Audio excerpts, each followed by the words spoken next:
فرماتا ہے پھر ایسا نہیں ہوتا جو کہہ رہا ہے کہ باب شے ہی کوئی نہیں، ان کو اللہ یہ کہہ رہا ہے کہ یہ بابیں بڑی شے ہیں، یہ بابیں بڑی شے ہیں۔ جب وہ میرے قریب ہو جاتا ہے تو پھر میں اس کی آنکھ بن جاتا ہوں، میں اس کی آنکھ بن جاتا ہوں جس سے وہ دیکھتا ہے۔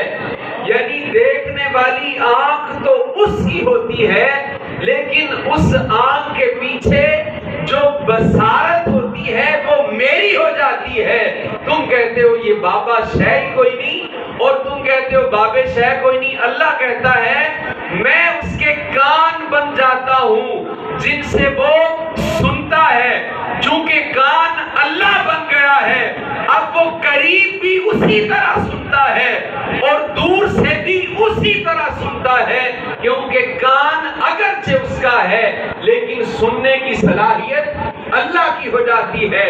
اور پھر بابا شے کوئی نہیں، اللہ کہتا ہے یہ بڑی شے ہے، اس لیے کہ میں اس کی زبان بن جاتا ہوں جس سے وہ بولتا اور کلام کرتا ہے۔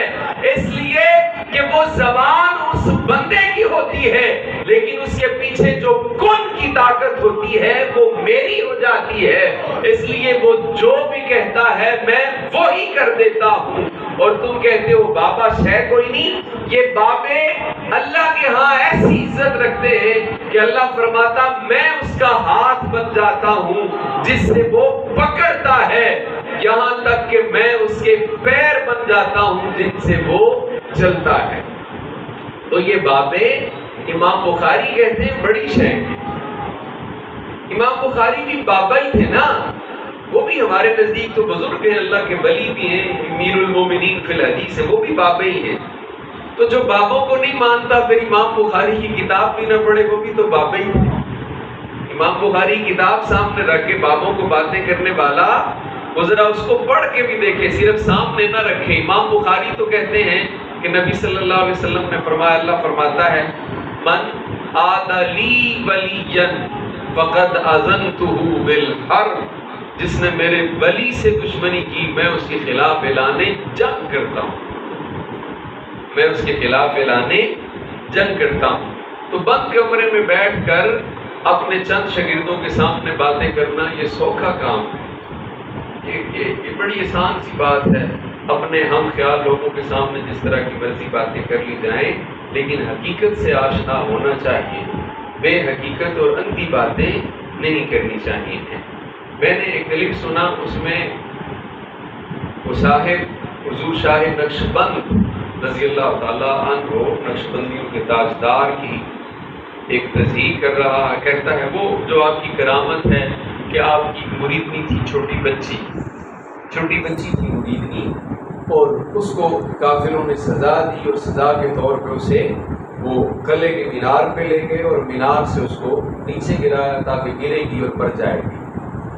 اب چونکہ وہ شاہ نقشبند کی مرید تھی، اور جب وہ نیچے گر رہی تھی تو ادھر شاہ نقشبند رضی اللہ تعالیٰ عنہ کو اللہ نے خبردار کیا۔ اب بخارا میں تھے اور اس کے مینار سے نیچے آنے سے پہلے آپ بخارا سے وہاں آئے، اور جب وہ نیچے گر رہی تھی آپ نے اسے پکڑا اور پکڑ کر کھڑا کر دیا۔ اب وہ پوچھتی ہے کہ حضور یہ کیسے ہوا، کیا کس طرح آئے ہیں؟ تو آپ کی وہ بڑی معروف سی بات ہے، آپ نے فرمایا کہ تو مینارے سے آئی ہے، میں بخارے سے آیا۔ میری بچی تو مینارے سے آئی ہے، میں بخارے سے آیا ہوں۔ وہ کہتا ہے دسو جی اے گلاں سن لو، یہ کس طرح ہو سکتا ہے؟ ان کے باپوں کی باتیں سن لیں گے کس طرح کی، یہ کیسی عجیب بات ہے، یہ کیسے ہو سکتا ہے؟ اب ایسا کہنے والا اگر قرآن پڑھتا تو ایسا نہ کہتا۔ اگر ہم قرآن مجید کو پڑھیں تو سورۃ النمل میں اللہ تعالیٰ نے حضرت سلیمان علیہ السلام کے ایک امتی کا، ایک صحابی کا تذکرہ فرمایا۔ ملکہ بلقیس کا تخت لانا ہے، حضرت سلیمان علیہ السلام اپنے دربار میں بیٹھے درباریوں سے کہتے ہیں کہ کوئی ہے تم میں سے جو وہ تخت میرے پاس لائے، میرے پاس وہ تخت لائے۔ قرآن مجید کہتا ہے وقال عفریت من الجن، جنوں میں سے کھڑا ہوا جو بڑا قوی ہیکل تھا، اس نے کہا کہ انا آتیک بھی قبل ان تقوم من مقامک،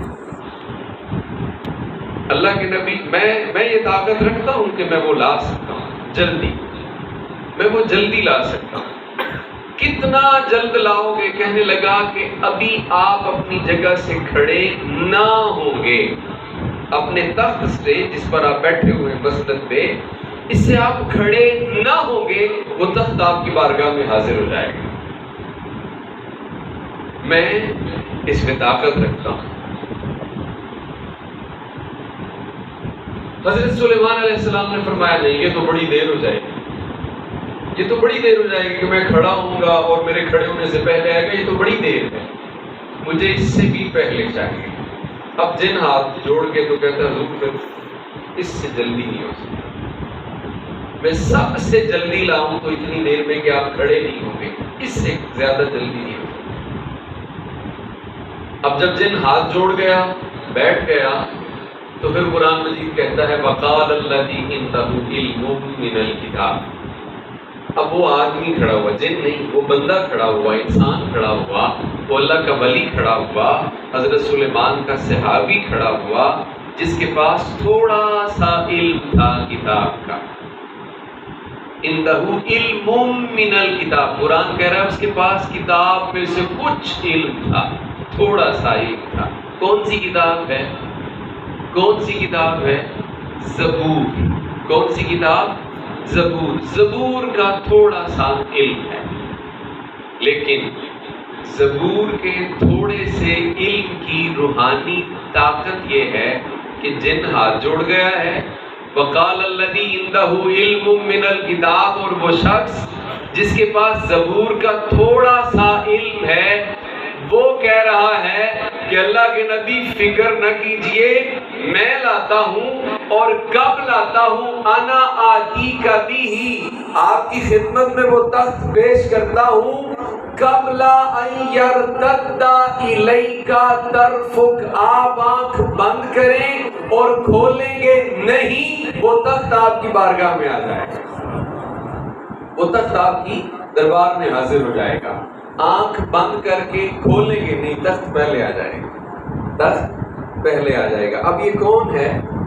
یہ سلیمان علیہ السلام کا صحابی اور درباری، اور جس کے پاس زبور کا تھوڑا سا علم ہے، جس کے پاس زبور کا تھوڑا سا علم ہے۔ اور اس بندے کی روحانی طاقت کا کوئی اندازہ کر سکتا ہے جس کے پاس انجیل کا علم بھی ہو، تورات کا علم بھی ہو، زبور کا علم بھی ہو، قرآن کا علم بھی ہو، حدیث کا علم بھی ہو، جس کے پاس فقہ کا علم بھی ہو، جس کے پاس اصول حدیث کا علم ہو، جس کے پاس اصول تفسیر کا علم ہو، جس کے پاس فصاحت بھی، بلاغت بھی، جس کے پاس سارے علوم جمع ہو، اس کی عظمت کا اور اس کی طاقت کا کوئی اندازہ لگا سکتا ہے؟ بخارے سے چل کے منارے تک آنا تو ان کے لیے بات ہی کوئی نہیں تھی، ان کے لیے بات ہی کوئی نہیں تھی۔ تو اگر قرآن مجید سے اس بات کو مانا جا سکتا ہے کہ سلیمان علیہ السلام کا امتی اور ولی وہ تھوڑا سا علم زبور کا رکھے اور وہ تخت لا سکتا ہے، اس کو اگر مانا جا سکتا ہے تو پھر یہ کیوں نہیں مانا جا سکتا کہ شاہ نقشبند رضی اللہ عنہ بخارا سے اپنی بچی کو، اپنی مریدنی کو وہ بچانے کے لیے، سنبھالنے کے لیے آپ تشریف لا سکتے ہیں۔ اسی سے ایک اور بات، چونکہ حضور داتا صاحب رحمۃ اللہ علیہ کا بھی عرس ہے، اسی کی تائید میں ایک اور بات عرض کر دیتا ہوں۔ لینارڈ انگلستانی ہے، جب اسلام قبول کر گئے تو ان کا نام پھر فاروق احمد انگلستانی ہوا۔ لینارڈ نے قرآن مجید میں سے یہی بات پڑھ لی 1936 میں، 1936 میں جب یہ بات پڑی کہ ملکہ بلقیس کا تخت سلیمان علیہ السلام کا ایک صاحب لایا، اور اتنی دیر میں لایا کہ آنکھ بند کی تھی تو کھلی نہیں تھی، اس سے پہلے لایا۔ اب وہ اس کی تحقیق میں پڑا، کہنے لگا اتنی مسافت ہے، اتنی مسافت سے لانے میں تو اتنا ٹائم لگے گا، جلدی سے جلدی بائی ایئر آئے تو پھر بھی اتنا ٹائم لگے گا، یہ نہیں ہو سکتا، یہ نہیں ہو سکتا۔ چونکہ قرآن میں ہے، ایسا ہوا ہے، لہٰذا اب وہ اس کی تحقیق کے پیچھے پڑ گیا کہ یہ کیسے ہوا ہے، یہ کس طرح ہو سکتا ہے کہ وہ تخت آیا ہو۔ اب وہ اسی تحقیق میں چلتا چلتا اسے کسی نے مشورہ دیا کہ آپ پاکستان چلے گئے، یہاں پہ حکومت بھی اسی وقت برطانیہ کی تھی، تو آپ پاکستان چلے جائیں، وہاں پہ مدارس بھی ہیں اور وہاں پہ خانقاہیں بھی ہیں، وہاں پہ پڑھے لکھے لوگ بھی ہیں، آپ کو جواب مل جائے گا۔ اب وہ آیا، وہ مدارس پھرتا رہا، اہل علم و دانش کے پاس بیٹھتا رہا، لیکن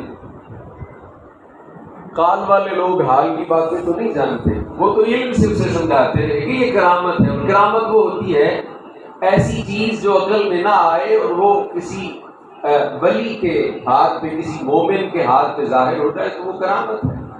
لہذا کرامت ہے، یہ سمجھ میں نہیں آتی، لہذا اس بات کو چھوڑ دو، عقل میں نہیں سماتی۔ لیکن وہ کہہ رہا تھا بھی مجھے پتا تو چلے کہ عقل میں کیوں نہیں سماتی ہے، وہ اس کی تحقیق میں تھا، اور اسی تحقیق میں چلتے چلتے گزرتے اس کا کسی روز گزر حضور داتا صاحب کے قدموں سے ہو گیا، اس طرف سے وہاں سے اس کو توجہ حاصل ہوئی تو کل بھی لگاؤ ہوا، کہنے لگا یہاں سے کشش آ رہی ہے، مجھے اس طرف جانا ہے، اندر چلا گیا۔ اب جب وہ دربار شریف میں پہنچا، وہاں پر اللہ کے بندوں میں سے ایک بندہ بیٹھا ہوا ہے، اب اس سے تعارف ہوا، بات چیت ہوئی، تعارف میں بات چیت میں جو رسم ہے ہماری کہ مہمان کو آنے پر چائے پانی پوچھتے ہیں، پوچھا گیا، اس نے چائے کی ہاں بھی بھری، کیونکہ وہ مشروب شربت تو نہیں پیتا تھا، انگریز تھا، کہتا چائے پیوں گا۔ اب بزرگوں نے اس کو جو چائے پیش کی نا، تو چائے اس کو اس کے کپ میں مگ میں دی گئی جس میں وہ اپنے گھر میں بیٹھ کر چائے پیا کرتا تھا، وہ اس کا خاص کپ تھا جو وہ انگلینڈ میں چھوڑ کے آیا تھا، ساتھ بھی نہیں لایا تھا۔ جب چائے اس کو پیش کی تو وہ سمجھ گیا، مان گیا کہ اگر میرا کپ انگلستان سے آ سکتا ہے تو ملکہ بلقیس کا تخت بھی اتنی دور سے آ سکتا ہے۔ تو عزیزان گرامی قدر، سوشل میڈیا یہ ایک فتنہ بھی ہے، سن لیجیے، یہ فتنے کا دور ہے سوشل میڈیا۔ ساری وہ اس کے اسکالر بن گئے مذہبی، اور وہ دین کی تشریحات کرنے لگے، دین کی تشریحات کرنے لگے۔ تو اپنے دوست احباب کو، حلقہ احباب کے لوگوں کو بتائیں، سمجھائیں کہ دیکھیے بھائی، اگر خدا نخواستہ کسی کے والد کو وہ ہارٹ کی تکلیف ہو جائے، دل کی، تو اگر اس کی ہارٹ سرجری کروانی ہو تو جب بھائی بیٹھ کے مشورہ کریں کہ بھی فلاں اس کے اسپیشلسٹ سرجن ہیں، فلاں پروفیسر ہیں، فلاں سے ملنا ہے، فلاں سے کروانا ہے، فلاں سے کروانا ہے، اگر ان بھائیوں میں سے ایک مشورہ دے دے کہ نہیں ہمارے محلے کا کھراتیا بہت اچھا ہے، اس سے کروانا ہے، ہمارے محلے کا کھراتیا بہت اچھا، وہ ویلڈر بھی بڑا کمال کا ویلڈر ہے، باہر سے وہ اس کی ایجوکیشن، ٹیکنیکل ایجوکیشن حاصل کر کے آیا ہے، اس کے پاس بڑے ڈپلومے ہیں، بڑا بہترین کھراتیا ہے، کٹنگ کا بھی اس نے ڈپلوما کیا ہوا ہے، کٹر بھی بڑا اچھا چلاتا ہے اور ویلڈنگ بھی بڑی اچھی جانتا ہے، تو بڑا عظیم کاریگر ہے، ہم اس سے سرجری کروائیں گے۔ تو مجھے بتائیں اس کے بھائی، اس بھائی کو جو ویلڈر سے یا کٹر سے، کھراتیے سے باپ کے اوپن ہارٹ سرجری کا مشورہ دے گا بھائیوں کو، بھائی اس سے کیا کہیں گے؟ اور جا تیری اکلی کام کرتی، کیسا بے وقوف ہے، برلے درجے کا احمق آدمی ہے، اتنا سینسیٹیو معاملہ، اتنا نازک آپریشن ہے اور تو کھراتیے سے کروا رہا ہے۔ اور بے وقوف آدمی کبھی کھراتیوں سے کسی نے علاج کروائے؟ کھراتیوں سے کسی نے آپریشن کروائے؟ تو میرے عزیزوں، جب خرادیوں سے دوائی نہیں لی جا سکتی، خرادیوں سے علاج نہیں کروایا جا سکتا، ظاہری جسمانی بیماریوں کا علاج خرادیے سے نہیں کروایا جا سکتا، کسی انجینئر سے نہیں کروایا جا سکتا، تو پھر مجھے بتائیں دین کی تشریحات 1200 سال بعد ایک پلمبر سے کس طرح لی جا سکتی؟ سوچنے کی بات ہے نا کہ دوائی دارو، ہم ایک دانت بھی کسی انجینئر سے چینج نہیں کرواتے، نہیں نکلوائیں گے، ڈاکٹر کے پاس جائیں گے، ڈینٹسٹ کے پاس جائیں گے، خرادیے سے یا کسی بھی پلمبر سے، کسی بھی انجینئر سے دانت نہیں نکلوائیں گے یا نہیں لگوائیں گے، سرجن کے پاس جائیں گے۔ تو جب ظاہری بیماریوں کا علاج ہم کسی انجینئر سے نہیں کرواتے تو علمی اور روحانی بیماریوں کا علاج ایک نان سرٹیفائی آدمی سے کس طرح کروایا جا سکتا ہے؟ اس سے دین کس طرح لیا جا سکتا ہے؟ ذرا سوچیں کہ اس کا مطلب پھر یہ ہوا، اگر ہم اس شخص کی باتیں صحیح مان لیں، اس کا مطلب یہ ہوا کہ دین کی وہ تشریحات جو مسلمان اکابرین 1200 سال سے کر رہے ہیں وہ ساری غلط ہیں۔ آج تک ساری دنیا میں دین غلط ہی گیا ہے، 1200 سال کے بعد ایک شخص پیدا ہوا ہے جو بتا رہا ہے کہ دین کی تشریحات یہ ہیں، اس کی تفصیلات یہ ہیں۔ تو ہرگز ایسے شخص سے یہ فتنہ ہے۔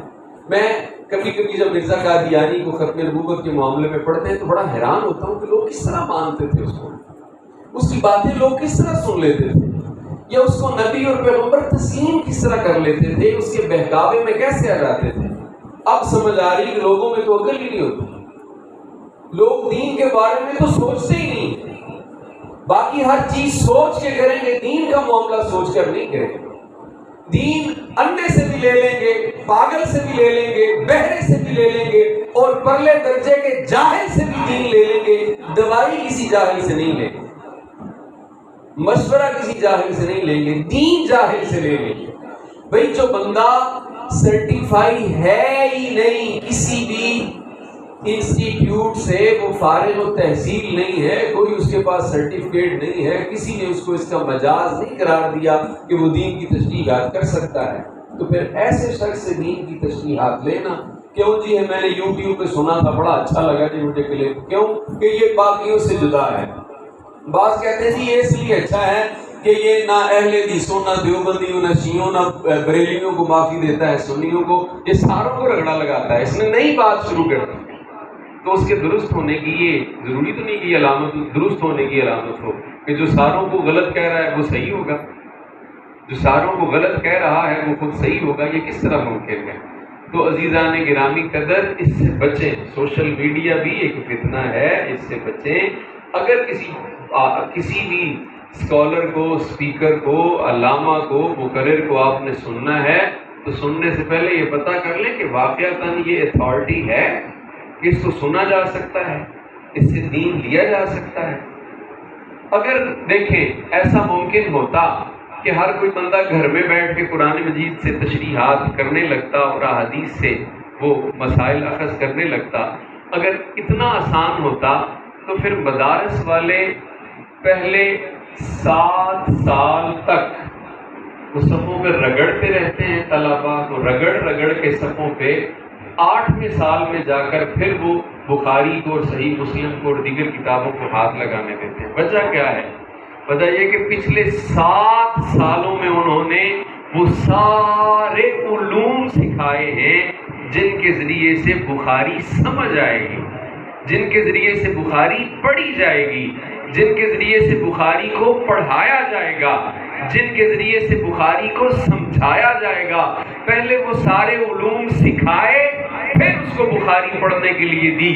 اب یہ تو درست نہیں ہے کہ بخاری کا ترجمہ خرید لیں اور خرید کے اپنی بیٹھک میں بیٹھ جائیں اور بیٹھ کے ایک بندہ رکھا ہوا کہ آپ نے مجھ سے یہ سوال پوچھنا ہے اور وہ کتاب نکالے اور کہے جی دیکھو بخاری میں تو ایسا ہے۔ 1200 سال پہلے جو گزر گئے وہ اندھے تو تھوڑے تھے، انہیں بخاری نظر نہیں آئی، انہوں نے بخاری میں سے وہ احادیث نہیں پڑھی ہیں۔ بھئی اگر وہ احادیث اگر امت نے بیان نہیں کی ہیں تو اس کے پیچھے کوئی مصلحت تھی، اس وجہ سے بیان نہیں کی ہیں۔ تم 1200 سال بعد ایک نیا فتنہ شروع کر رہے ہو، لوگوں کو ایک بالکل سیدھے سیدھے چلتے ہوئے ایک غلط ٹریک پہ لے کے جا رہے ہو. تو عزیزان گرامی قدر، اولیاء اللہ کی بڑی شان ہے. ایسا کہنے والا کہ باب شے کوئی نہیں، وہ خود کوئی شے نہیں ہے، اس کی خود کوئی اوقات نہیں ہے. اور بعض اہل علم لوگ کہتے ہیں جی جواب نہیں اس کو کوئی دے رہا، اور اگر اہل علم سے پوچھیں کہ آپ جواب میں کچھ نہیں کہتے تو وہ کہتے ہیں بھئی علم کا جواب تو ہوتا ہے، دلیل کا جواب تو ہوتا ہے، جہالت کا تو کوئی جواب نہیں ہے. کوئی گدھا تمہارے لات مارے تو کیا تم جواباً لات مارو گے؟ ایسا نہیں ہوتا. جہالت کا کوئی جواب نہیں ہے، اس لیے چپ ہے کہ چھوڑے دفع کریں. تو اللہ تعالیٰ کے حضور دعا ہے کہ اللہ کریم ہمیں اصل جو حق اہل سنت و جماعت ہیں ان کے مسلک پہ، ان کے مشرب پہ اللہ تعالیٰ ہمیں قائم رکھے. امام ربانی بلکہ سیدھی سیدھی سی بات ہے، اگر کسی کو کوئی ضرورت پیش آئے، کوئی مسئلہ ہو تو مکتوبات کو پڑھیں، امام ربانی کو پڑھیں، اپنے امام کو پڑھیں اور باقی ادھر ادھر سب چھوڑیں.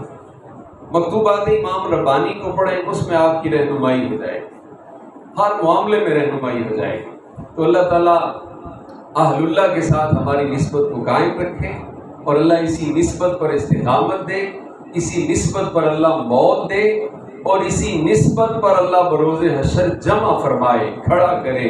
اسی نسبت پر اللہ تعالیٰ ہمیں جنت میں داخل فرمائے اور وہاں پہ اللہ ہم سب کو جمع فرمائے. وما علیہ الا البلاغ المبین. والسلام علیکم.